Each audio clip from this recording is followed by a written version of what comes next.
সকলোকে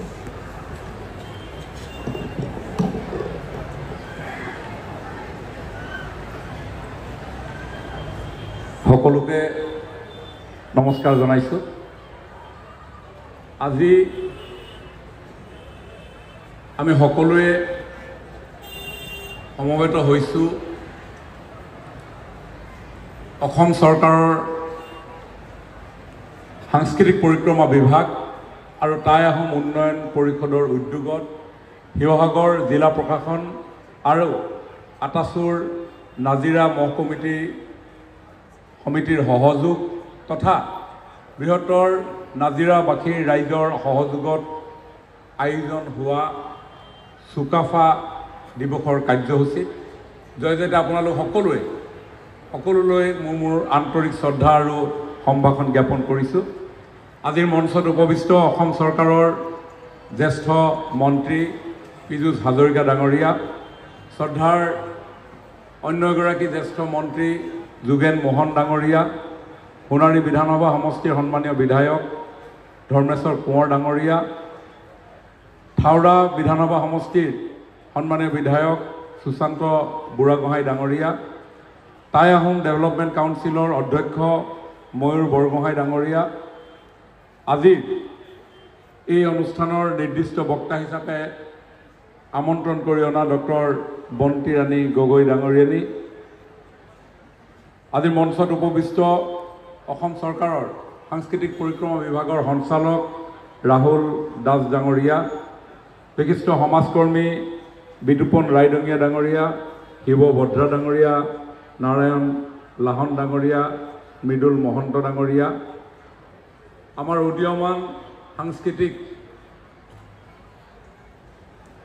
ক্ষেত্ৰৰ পৰিচিত নাম আমাৰ আজিৰ এই সাংস্কৃতিক শোভাযাত্ৰাত বিশেষভাৱে অংশগ্ৰহণ কৰা প্ৰিয়ম পল্লৱী আৰু জ্যোতিমালা বুঢ়াগোহাঁই ডাঙৰীয়া এনেকৈ প্ৰমুখ কৰি সকলোকে মই মোৰ আন্তৰিক শ্ৰদ্ধা আৰু সম্ভাষণ জনাইছোঁ। ত্ৰয়োদশ শতিকাৰ আৰম্ভণিতে স্বৰ্গদেউ চাওলুং চুকাফাৰ নেতৃত্বত টাই আহোমসকলৰ অসম আগমনে এই ভূখণ্ডৰ সামাজিক, সাংস্কৃতিক, ৰাজনৈতিক, আধ্যাত্মিক, অৰ্থনৈতিক আৰু বৌদ্ধিক আদি সকলো দিশতে এক পৰিৱৰ্তনৰ সূচনা কৰিছিল। চাওলুং চুকাফাৰ আগমনৰ আগলৈকে এই ভূখণ্ডৰ এটা সামগ্ৰিক যি পৰিচয়, সেই পৰিচয় আমি নাপাওঁ। গভীৰ অন্তৰ্দৃষ্টি আৰু গঠনমূলক নেতৃত্বৰে অসম ৰাজ্য আৰু অসমীয়া জাতিসত্তাৰ সৃষ্টি কৰা প্ৰথমগৰাকী ব্যক্তিয়ে আছিল চাওলুং চুকাফা। মাওলুং ৰাজ্যৰ ৰাজকোঁৱৰ চুকাফাই 1828 খ্ৰীষ্টাব্দৰ আঘোণ মাহৰ 16 তাৰিখে সৈন্য সামন্ত লগত লৈ পাটকাই পৰ্বত পাৰ হৈ সদল বলে সমতলেদি পশ্চিমৰ দিশে আগবাঢ়ি এই ভূখণ্ডত নিজৰ আধিপত্য বিস্তাৰ কৰিবৰ কাৰণে উপস্থিত হৈছিল। চৰাইদেউত ৰাজধানী পাতি তেখেতে অসমীয়া মানুহৰ এক নতুন ইতিহাসৰ পাতনি মেলিছিল। চুকাফাৰ আগমনৰ পূৰ্বে চুতীয়া ৰাজবংশই সোৱণশিৰি আৰু দিচাঙৰ পূবফালে আৰু দিখৌ আৰু ব্ৰহ্মপুত্ৰৰ দাঁতিয়া কাষৰীয়া কেইটামান অঞ্চল সামৰি শদিয়াত ৰাজধানী পাতিছিল। দিখৌৰ পশ্চিম দিশত কছাৰীসকলৰ অন্যতম এটা শক্তিশালী ঠাল হিৰিম্বিয়াল কছাৰীসকলে ধনশিৰিৰ পাৰত ডিমাপুৰত ৰাজধানী পাতি ৰাজ্য শাসন কৰিছিল। হিৰিম্বিয়াল কছাৰীসকল ৰাজ্যৰ দিখৌ পশ্চিম পাৰৰ বা কলঙলৈকে বা ব্ৰহ্মপুত্ৰৰ দক্ষিণলৈকে আৰু ধনশিৰি উপত্যকা আৰু উত্তৰ কাছাৰ পাৰ্বত্য অঞ্চললৈকে সামৰি বিস্তৃতি লাভ কৰিছিল। চৰাইদেউৰ চুবুৰীয়া ৰাজ্য আছিল মৰাণ আৰু বৰাহীসকলৰ। তেওঁলোকৰ ৰাজ্য চাৰিঙৰ দক্ষিণে আৰু কছাৰীসকলৰ ৰাজ্যৰ উত্তৰে আছিল। মৰাণসকল তেতিয়া উত্তৰে বুঢ়ীদিহিং, দক্ষিণে দিচাং, পূবে চাফৰাই আৰু পশ্চিমে ব্ৰহ্মপুত্ৰই আগুৰি থোৱা অঞ্চলটো শাসন কৰিছিল। মৰাণসকল তেওঁলোকৰ ৰজা বড়ৌচাৰ নেতৃত্বত কাকতলীক ৰাজধানী হিচাপে লৈ তেওঁলোক সংঘবদ্ধ হৈ আছিল। চুতীয়া, কছাৰী, মৰাণ, বৰাহী এই জনগোষ্ঠীসমূহক চুকাফাই সাতৰাজ জিনি একৰাজ প্ৰতিষ্ঠাৰ জৰিয়তে শান্তি প্ৰচেষ্টা আৰু উভয় নীতিৰে তেওঁলোকৰ মন জয় কৰিবলৈ সক্ষম হৈছিল। নৃগোষ্ঠীক আস্থাত লৈ ৰাজকীয় শাসন ব্যৱস্থাৰ সূচনা কৰি চুকাফাই শাসন প্ৰণালী, ৰাজনৈতিক দৰ্শন আৰু জাতি গঠন প্ৰক্ৰিয়াক এক বিশাল পৰিসৰেৰে সামৰি লোৱাৰ ফলত এই ভূখণ্ডৰ ভিন ভিন জনগোষ্ঠীসমূহৰ মাজত এক সমন্বয়ৰ বাতাবৰণ গঢ়ি উঠি আজিৰ যিখন অসম আমি পাবলৈ সক্ষম হৈছোঁ, এই অসমখনৰ তেখেতে পাতনি মেলিছিল। স্বৰ্গদেউ চাওলুং চুকাফাৰ অসম আগমনৰ পৰৱৰ্তী সময়ত এই অসম ভূখণ্ডত যিসমূহ পৰিৱৰ্তন আহিবৰ কাৰণে সক্ষম হৈছিল, তাৰ ভিতৰত এটা আছিল যে কৃষি অৰ্থনীতি। চুকাফাৰ এক মহান অৱদান আছিল এই অসমৰ ভূখণ্ডত কৃষিৰ এটা নতুন চিন্তা। স্থায়ী কৃষি কাৰ্য আৰু বসবাসৰ বাবে ভূমি নিৰ্বাচন কৰোঁতে কোনবোৰ দিশৰ ওপৰত গুৰুত্ব দিব লাগিব, সেই সম্পৰ্কে স্বৰ্গদেউ চাওলুং চুকাফাৰ যি জ্ঞান, এই জ্ঞান যথেষ্ট ব্যতিক্ৰম আছিল আৰু সেইবাবে তেওঁ বানপানীৰ আশংকা নথকা প্ৰচুৰ কৃষিৰ উপযোগী মাটিৰে পৰিবেষ্টিত চৰাইদেউত স্থায়ীভাৱে বসবাস কৰিছিল। তেওঁ গছিকলা, বৰখোৱা আৰু এঙেৰাত মুঠ 3খন খাট খুলিছিল, যাক শস্যৰ পথাৰ বুলি আমি কওঁ, আৰু মাটি উলিওৱা কামত নিয়োগ কৰিছিল মৰাণ জনগোষ্ঠীৰ বহুসংখ্যক লোকক। সেই সময়ত অসমৰ কৃষি ব্যৱস্থাৰ সামগ্ৰিক চিত্ৰখন আছিল এনেধৰণৰ যে পশ্চিম অসমত সেই সময়ত প্ৰতিপত্তি বিস্তাৰ কৰিছিল 12 ভূঞাসকলে। সেই সময়ত পশ্চিম অসমৰ এই 12 ভূঞাসকল আৰু ব্ৰহ্মপুত্ৰৰ উত্তৰ পাৰৰ বাসিন্দাসকলৰ বাদে অসমীয়া মানুহে শালি খেতিৰ যি পদ্ধতি, সেই পদ্ধতি জনা নাছিল। 12 ভূঞাসকলে পানী খেতিত গৰুৰে হাল বাইছিল, মহ ব্যৱহাৰ কৰা নাছিল আৰু জলসিঞ্চন পদ্ধতি সম্পৰ্কে তেওঁলোক বিশেষভাৱে অৱগত নাছিল। চাওলুং চুকাফাই অসমত পানী খেতিৰ পদ্ধতি আৰু মহেৰে হাল বোৱাৰ পদ্ধতি প্ৰৱৰ্তন কৰিছিল।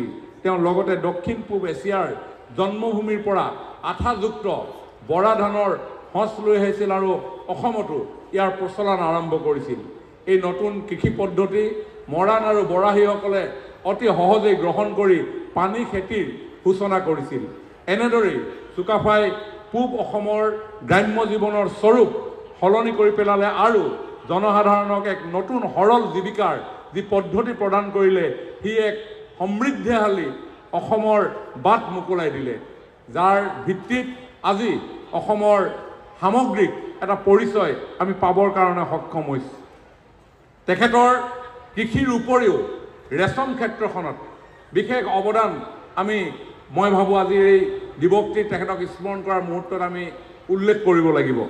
কৃষিৰ উপৰিও চুকাফাদেৱৰ অন্যতম এটা গুৰুত্বপূৰ্ণ অসমৰ সমাজ জীৱনলৈ অৱদান আছিল ৰেচম শিল্পৰ এটা নতুন অৱলোকন।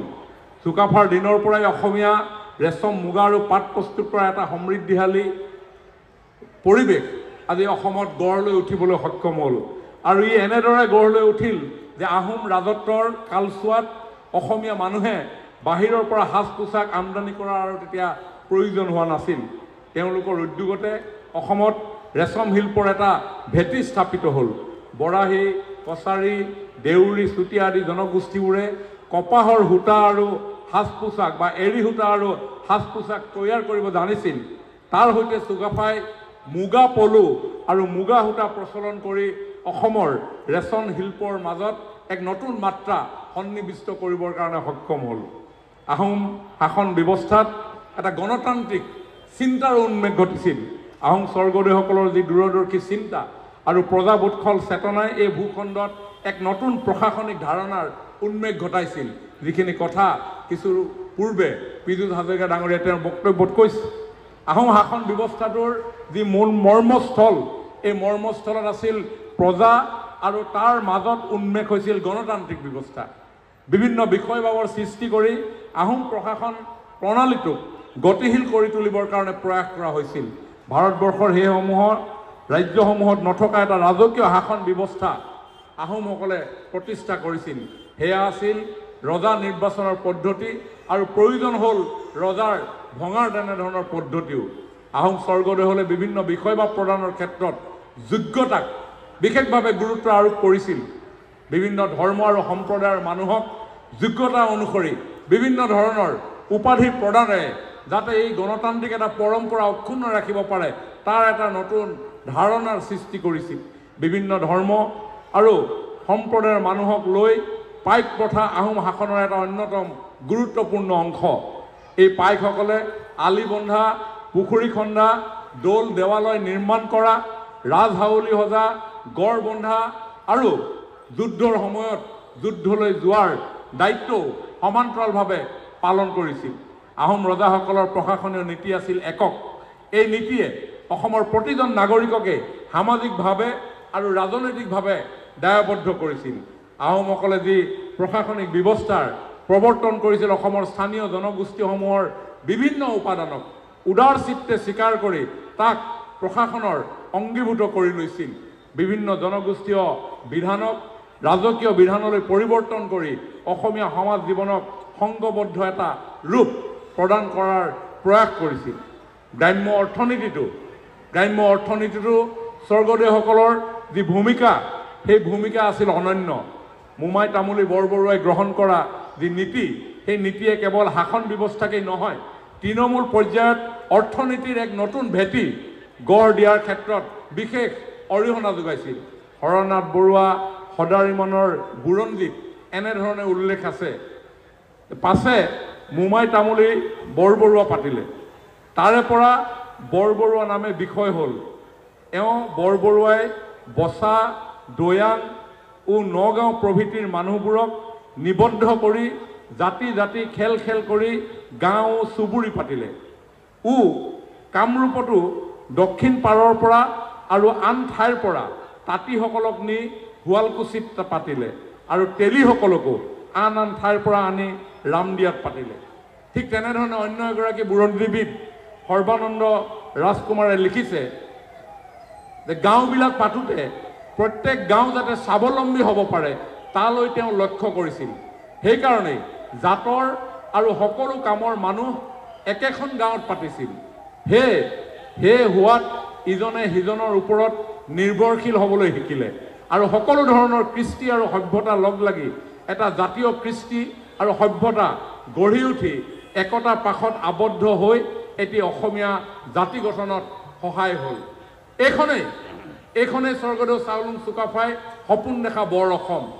মই ভাবোঁ এই স্বৰ্গদেউ চাওলুং চুকাফাৰ সেই চিন্তাৰ আধাৰত বিভিন্ন জাতি জনগোষ্ঠীৰ সংমিশ্ৰণেৰে সাংস্কৃতিক বিনিময়, অৰ্থনৈতিক শক্তিশালী আধাৰ সৃষ্টিৰে আগন্তুক দিনত এখন সমৃদ্ধিশালী অসম কেনেধৰণে নিৰ্মাণ কৰা হ'ব, এই ক্ষেত্ৰত আমাৰ উত্তৰ প্ৰজন্মৰ হাতত ডাঙৰ গধুৰ দায়িত্ব আছে।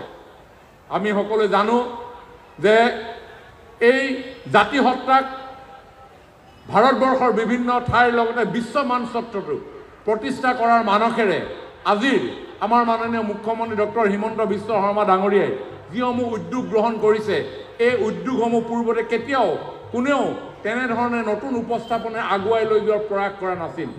কিন্তু আজি আমাৰ অসমত বসবাস কৰা খিলঞ্জীয়া জাতি জনগোষ্ঠীসমূহৰ ৰীতি নীতি, কৃষ্টি সংস্কৃতি, পৰম্পৰা, লোকবিশ্বাস, আধ্যাত্মিকতা, বস্ত্ৰ সম্ভাৰৰ পৰা খাদ্য সম্ভাৰলৈকে সকলোকে যাতে অনন্য ৰূপত পৰিচয়ৰ মাধ্যমেৰে আগুৱাই লৈ বৃহৎ অসমীয়া জাতিৰ এটা নতুন পৰিচয় আমি বিশ্ববাসীৰ আগত তুলি ধৰিব পাৰোঁ, তাৰ কাৰণে প্ৰয়াস অব্যাহত ৰাখিছে। তাৰ কাৰণে অসম চৰকাৰৰ এটা নতুন বিভাগ আৰম্ভ হৈছে, যে ইণ্ডিজিনিয়াছ ফেইথ এণ্ড কালচাৰ। খিলঞ্জীয়া জাতি জনগোষ্ঠীৰ যি বিশ্বাস আৰু সংস্কৃতি, এই সংস্কৃতিক যাতে উজ্জীৱিত ৰূপত আমাৰ উপৰি পুৰুষসকলে দি যোৱা অৱদানক নতুন অৱধাৰণেৰে মূল্যাংকন কৰি ভেলু এডিশ্যনেৰে আমি যাতে আমাৰ পৰিচয়ৰ আত্মপ্ৰতিষ্ঠা প্ৰদান কৰিব পাৰোঁ, লাভ কৰিব পাৰোঁ, তাৰ কাৰণে অনন্য প্ৰয়াস। এই ক্ষেত্ৰত আমি সকলোৱে হাতে হাত ধৰি আমি আগুৱাই যাব লাগিব। সকলোৱে নতুন দিগন্তৰ সূচনাৰ মানসেৰে নতুন চিন্তাৰে এই শক্তিশালী সমাজখনক আমি আগুৱাই লৈ যাব লাগিব আৰু তাৰে আদৰ্শৰ প্ৰতিষ্ঠা কৰি থৈ গৈছিল স্বৰ্গদেউ চাওলুং চুকাফাই। গতিকে মই ভাবোঁ যে আজিৰ আমাৰ প্ৰজন্মৰ সন্মুখত অহা যি প্ৰত্যাহ্বান, এই প্ৰত্যাহ্বান বিজ্ঞান আৰু প্ৰযুক্তিবিদ্যাৰ মাধ্যমেৰে কেনেকৈ আমি উজ্বলাই তোলোঁ, এই ক্ষেত্ৰত নতুন চিন্তাৰ প্ৰয়োজনীয়তা আছে। মই ভাবোঁ যে অসম চৰকাৰ, টাই আহোম ডেভেলপমেণ্ট কাউন্সিল আৰু অসমৰ বিভিন্ন জাতি জনগোষ্ঠীয় সকলো সংগঠনৰ নেতৃবৰ্গই এইসমূহ আমি একেলগে কাম কৰি আমি আগুৱাই যাব লাগিব। গতিকে মই বিশেষ আৰু বক্তব্য নাৰাখোঁ।